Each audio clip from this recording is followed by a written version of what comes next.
Wanna ride me, catch a vibe me, go get out me, yeah. Shawty, I'm a riding G, I'm a dime piece, I'm a ride.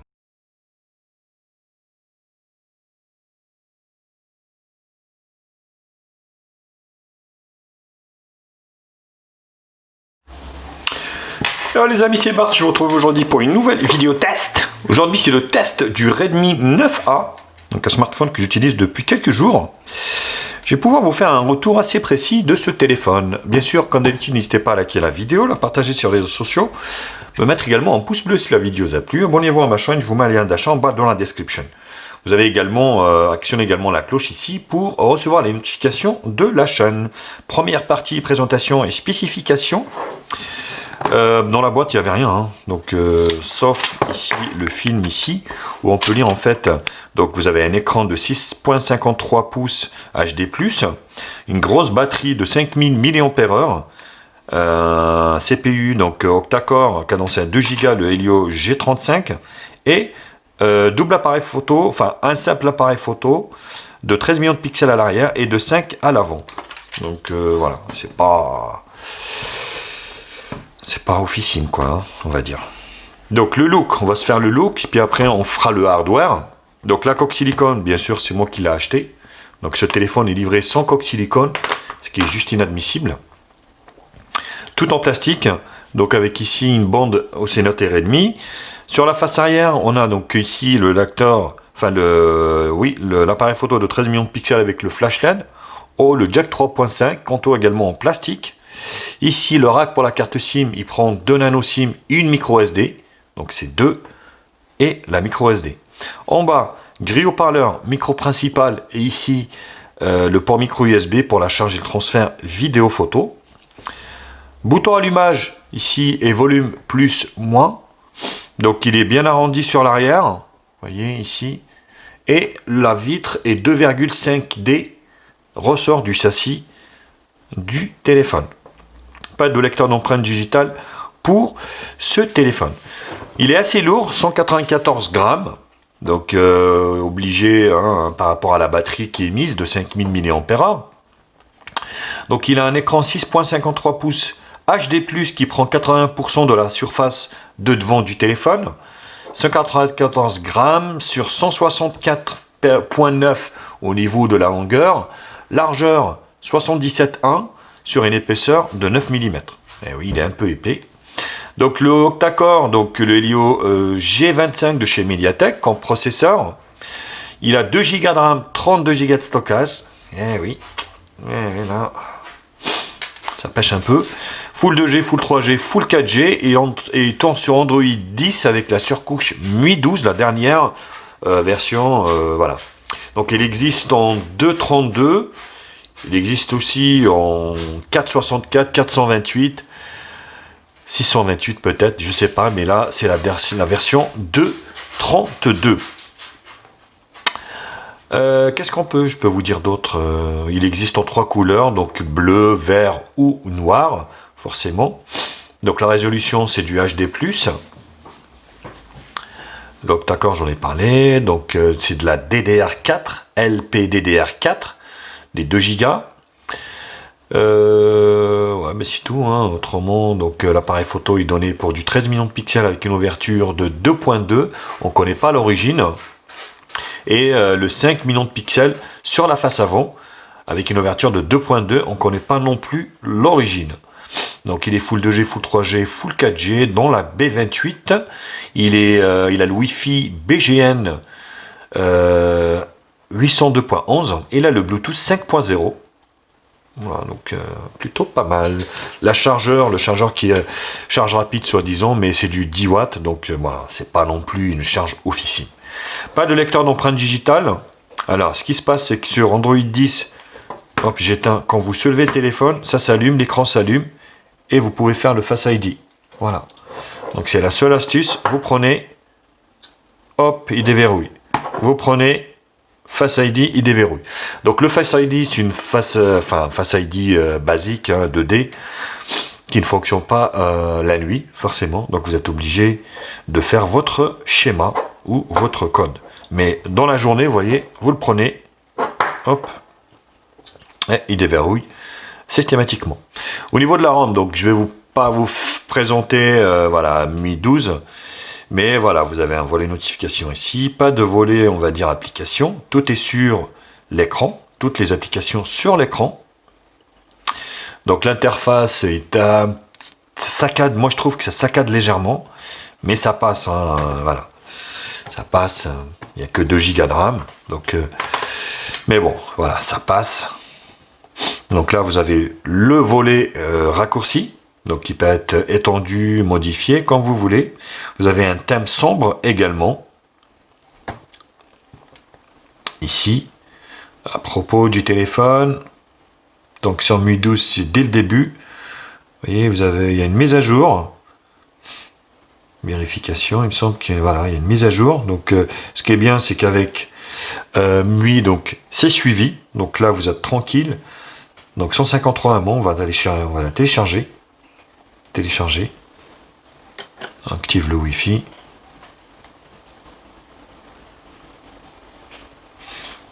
Donc vous voyez, c'est pas un foudre de guerre, hein, le téléphone. Il va mollo.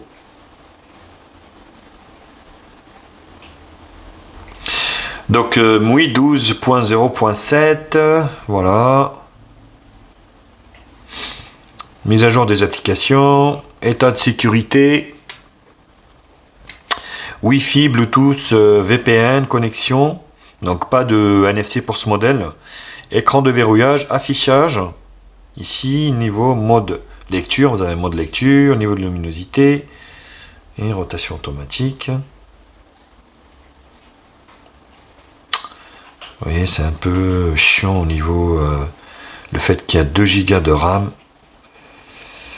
C'est ça le problème de ce téléphone, je vous en dirai plus dans la partie conclusion. Affichage, son et vibration, le son est pas mal honnêtement. Donc la sonnerie.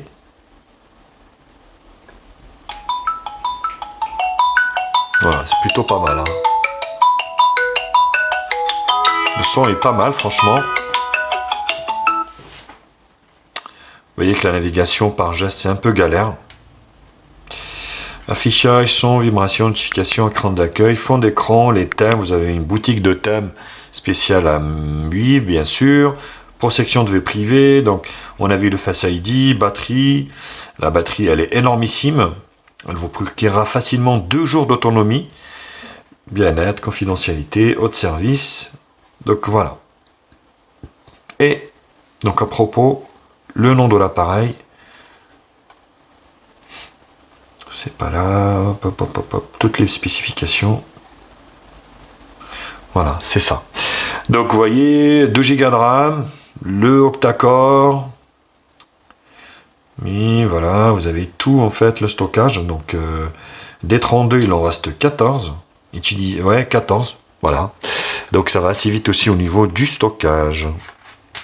Un appui lent ici vous donne accès. Non, pas un appui lent, une pincette. Pincer l'écran, fond d'écran widget et les paramètres. Donc voilà, c'est assez personnalisable au niveau de la ROM. Oui, voilà, c'est assez connu là-dessus, sans aucun problème.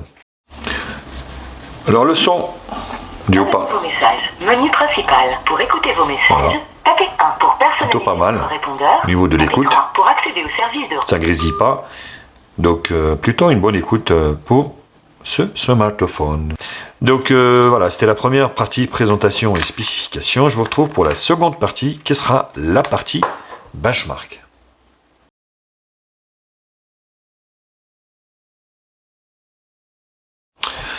Alors le score de l'animal 77 271. Bon, c'est pas énorme, hein. Voilà, c'est un smartphone entrée de gamme, hein. C'est le moins cher de la gamme Xiaomi. Moins cher, vous trouverez pas. Donc le test du LCD, ben, l'écran est plutôt pas mal. Je le trouve un peu terne. Les couleurs ne sont pas bien contrastées, mais ça fait le taf quand même, hein. Donc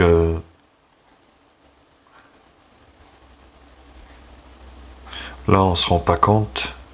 Je vais mettre peut-être à fond ici pour que vous puissiez voir. Le multitouche ici, on est sur du 10 quand même. Malgré le prix, on est sur quand même un écran assez réactif. Hop, la barre des couleurs. Voilà. Vous voyez, il y a des moments de latence au niveau de ce smartphone. Après, on parle d'un smartphone qui vaut à peine 100 €, donc faut pas non plus s'attendre à des miracles au niveau, voilà, des performances. Le dégradé des couleurs.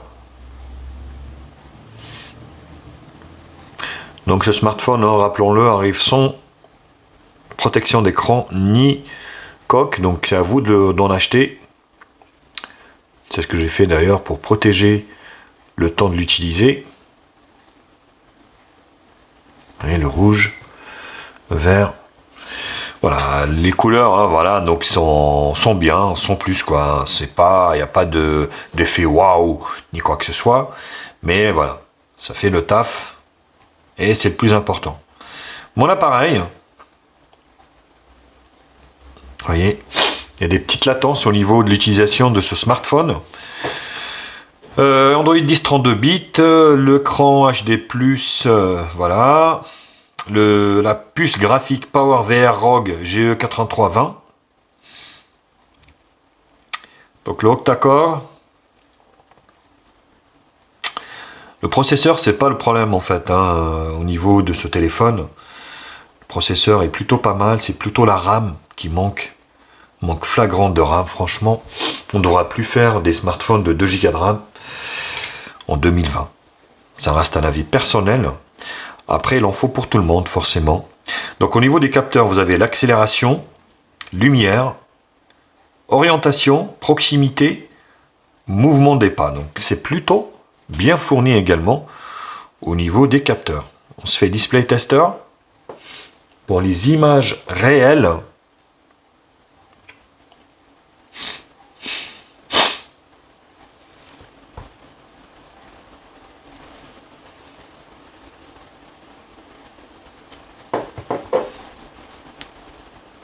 Voilà.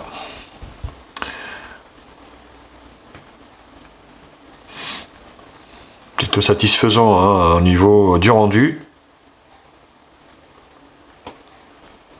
Malgré des couleurs un petit peu ternes, je trouve. Mais ça fait le taf. Vous voyez. Donc des latences. Voilà, il y a des latences flagrantes au niveau de l'utilisation hein, de ce téléphone, donc il fallait s'y attendre. Donc on termine par CPU-Z, donc voilà, le processeur, le téléphone,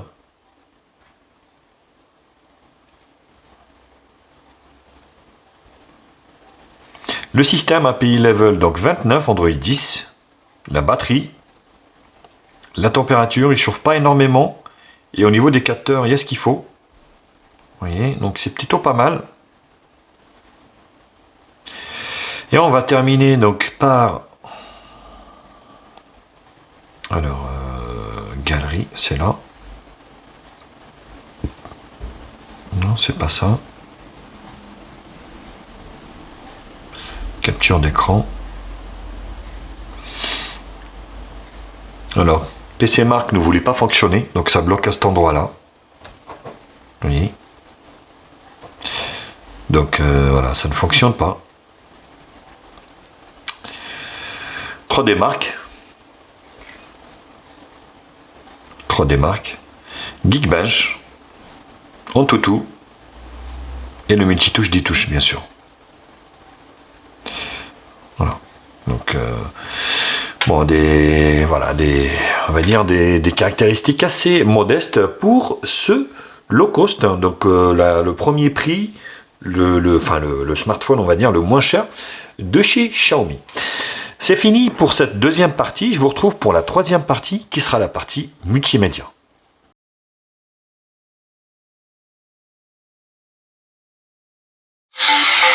On commence par le son. Bon, le son, c'est plutôt pas mal. Hein. Là, je suis à fond. C'est du Xiaomi, ça reste du Xiaomi. Le son est pas mal. Bon, on a tendance à... Voilà, hein, en jouant.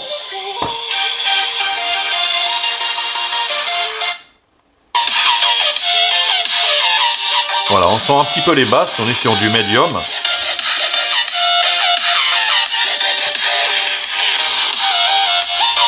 Voilà, que demander de plus? Bah rien.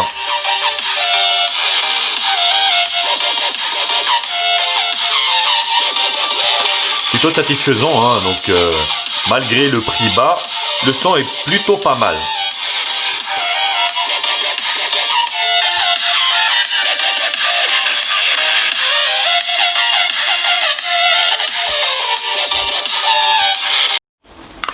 La vidéo également plutôt bien.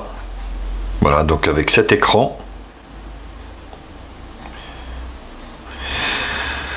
Vous voyez donc la bande, les bandes, c'est un petit peu plus large ici, hein, sur la partie inférieure. Mais voilà. Là, on voit que c'est plutôt pas mal. Donc au niveau du rendu, on est sur de la HD ici. Donc vous pouvez pas aller plus. Mais c'est déjà largement suffisant par rapport à son prix.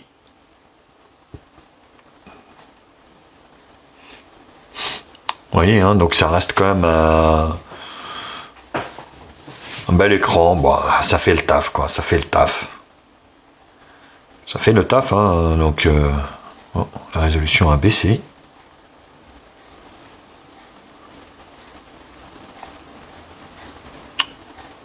Donc, plutôt concluant au niveau du rendu vidéo. Pas de problème de GPS de constater sur ce téléphone, tout fonctionne bien, rien à dire. Donc il vous emmènera où vous voulez, sans décrochage ni rien, ni vous afficher à 3-4 mètres de la voirie, donc c'est plutôt un très bon point. Alors la partie jeu, on commence par Subway Surfer. Il ne faut pas s'attendre à des jeux, voilà. Ce téléphone n'est pas destiné pour les jeux. Après, au niveau des petits jeux comme ça, ça passe, hein. Malgré que Subway Surfer, quand même, a besoin de ressources. Vous voyez, donc ça fonctionne plutôt bien.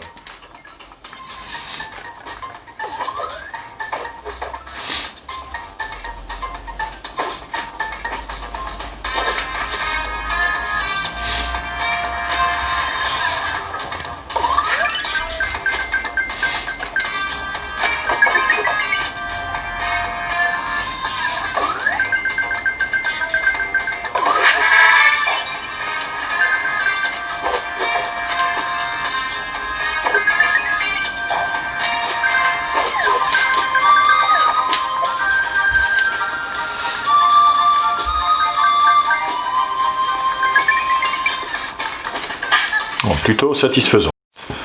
On continue par Temple Run 2. Mais c'est quand même pas si mal, hein, voilà. Malgré ces 2 Go de RAM,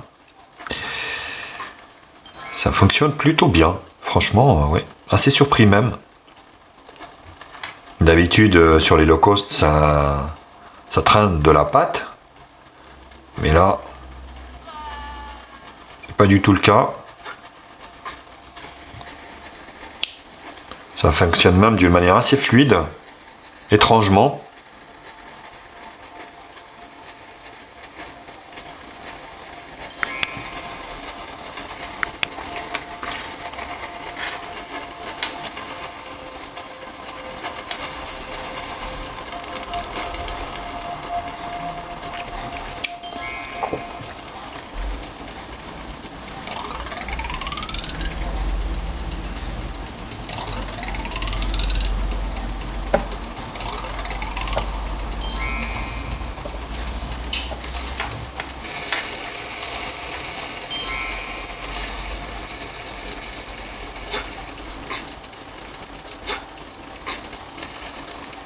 Voilà, plutôt satisfaisant au niveau du résultat. Donc, Temple Run fonctionne bien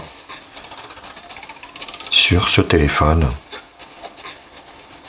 Rappelons-le, qui est vraiment pas cher du tout. Allez, on termine par Zombie Tsunami.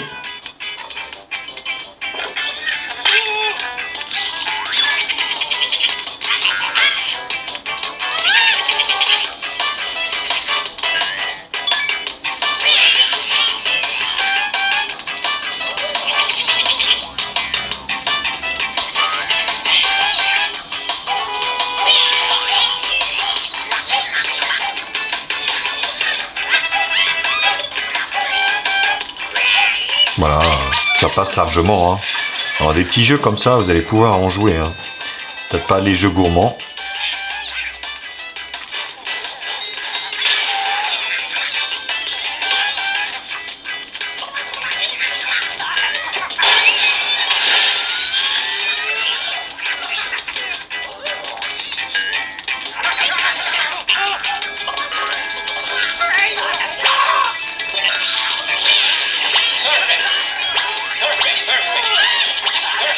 Perfect, perfect, perfect.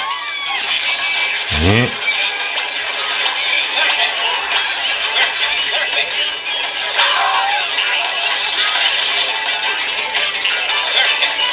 perfect.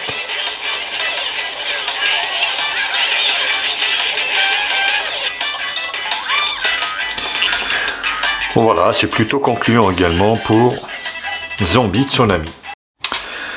On attaque l'appareil photo. L'appareil photo, bon, ben, c'est un 13 millions de pixels.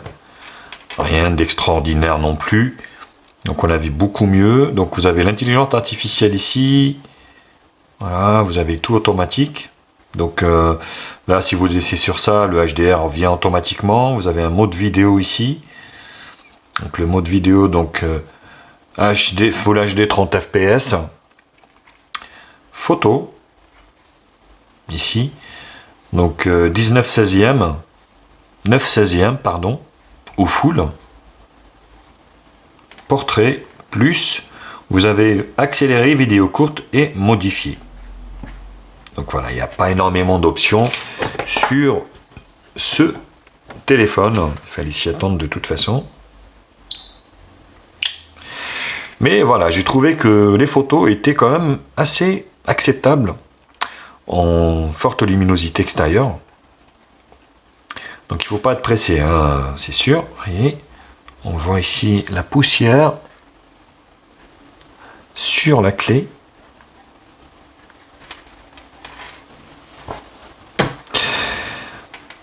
Voilà, hop, tac. On va regarder la caméra de devant.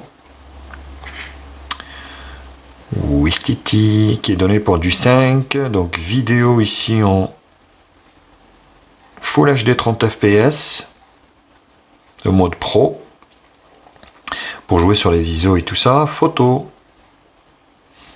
donc pareil, 9 16e, paramètres, la qualité élevée, normale ou basse,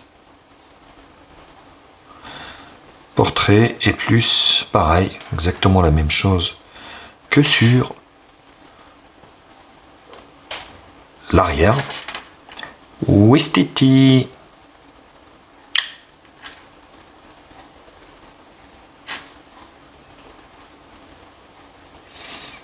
Bon, c'est acceptable. Hein. Après, le nombre de millions de pixels ne veut rien dire en fait. Hein. Ce qu'il y a, c'est que c'est le logiciel de traitement qui est important. Donc MUI a fait ses preuves là-dessus. C'est pour ça que les photos, moi j'ai trouvé que c'était quand même acceptable en conditions extérieures de luminosité.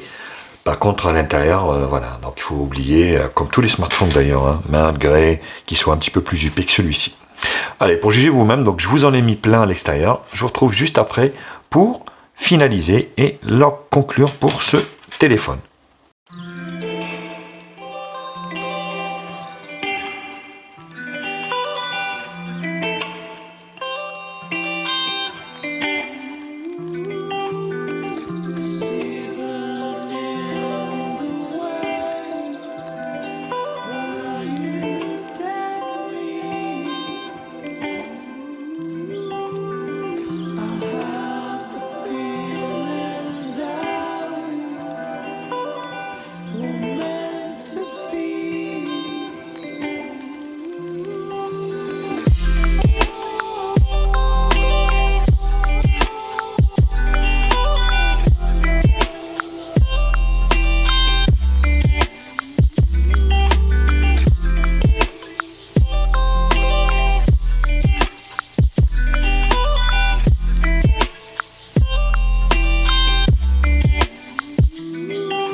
Hello, c'est Bart.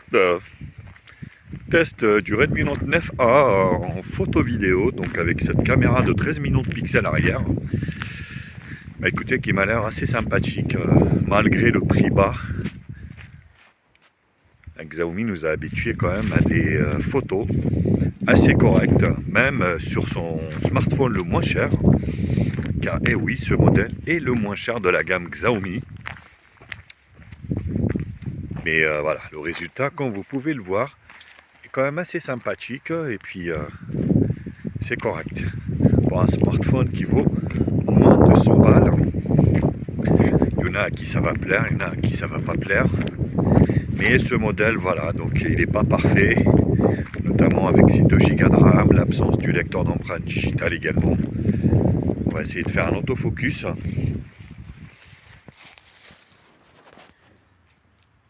Ouais, c'est plutôt pas mal, hein. Vous voyez, ça marche plutôt bien. Yo les copains, allez, la caméra de devant de ce, on va dire, Redmi Note 9A, le moins cher des smartphones de chez Xiaomi. Bon, 5 millions qui peut filmer en Full HD, il n'y a que Xiaomi qui sait faire, hein, parce que là. Mais le résultat m'a l'air assez sympathique et puis assez concluant au niveau du rendu. Donc voilà. Écoutez, lâchez-moi, hein, lâchez-vous aussi dans les commentaires. Hein, je trouve que vous lâchez pas trop, hein, au niveau des résultats, on va dire, de la caméra et de ce que ça fait. Vous voyez, j'ai traversé le pont magique, le pont du paradis qui est juste derrière. Donc ça m'a l'air assez, on va dire, clair. Hein. J'aime bien faire ces petits tests à l'extérieur pour que vous puissiez voir justement le résultat.